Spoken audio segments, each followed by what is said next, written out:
ruler. Yeah. Okay, so for today you have read chapter 7. Yeah. And here I written down some of the things we're going to talk about. I wrote down some keywords: a scapegoat, mock trial, poisoning, and satire, irony.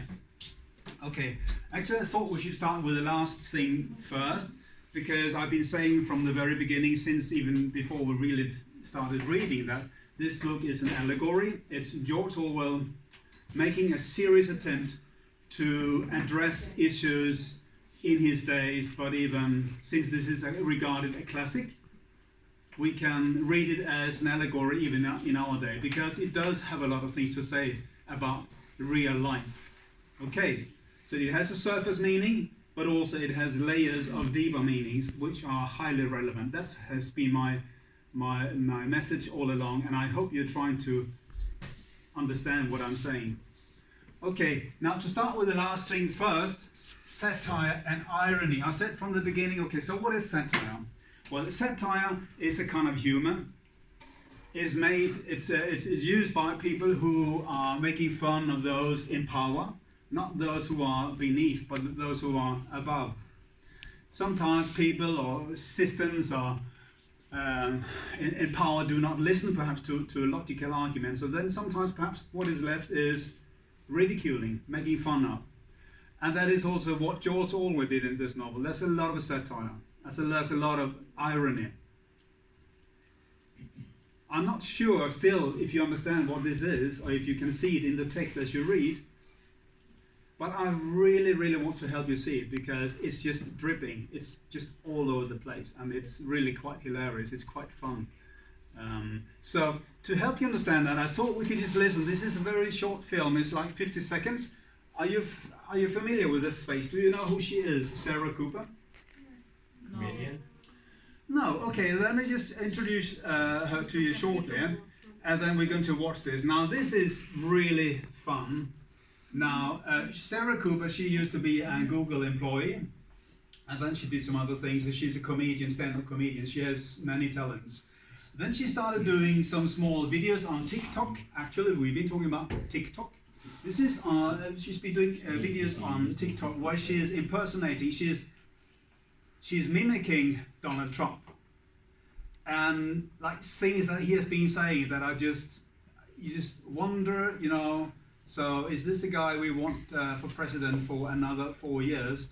And so what she's doing is she's just taking what he's saying and she's just mimicking, and it's becoming quite hilarious. Now, this is where Trump had been saying this thing at the beginning of the coronavirus thing, that, you know, one of the things you could perhaps help remedy this was taking detergents or and swallowing, getting injected different kinds of liquids to help cleanse your body. And now this is just what she's doing this, and I thought we could just watch that, because it is, to my mind, quite fun. It's become viral, I can tell you, really, really viral. So Netflix, they have a nose for business, of course. So they decided recently that we're going to make a show with Sarah Cooper on Netflix, because we can't just let this pass by or pass over our heads. So let's just watch and listen.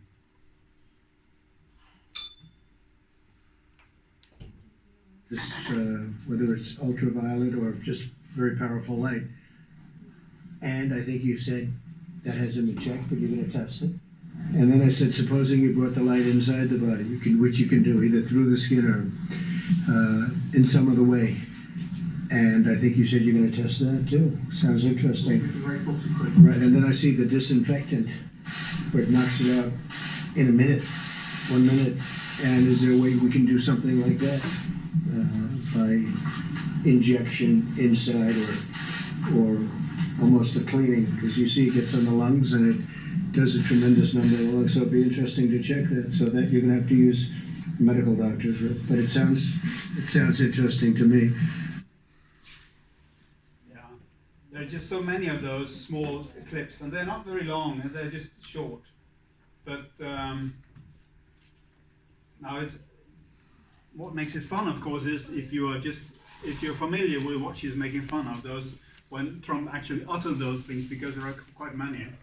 It's been 3 weeks or 4 weeks perhaps since he last said something outstandingly stupid. So, but probably it's likely there will be more things coming. So, so this is the thing about satire and irony, and I think that what we know is that people in power usually they are so powerful, but what they do not like is others to laugh at them, because that's just something we can't stand, isn't it? It's just something we don't like, being laughed at. So, okay, and so that is again what George Orwell does in this novel, and that's what we're going to talk more about today. And I hope that you are beginning to see it as you read the text. It's just there all over the place. Okay.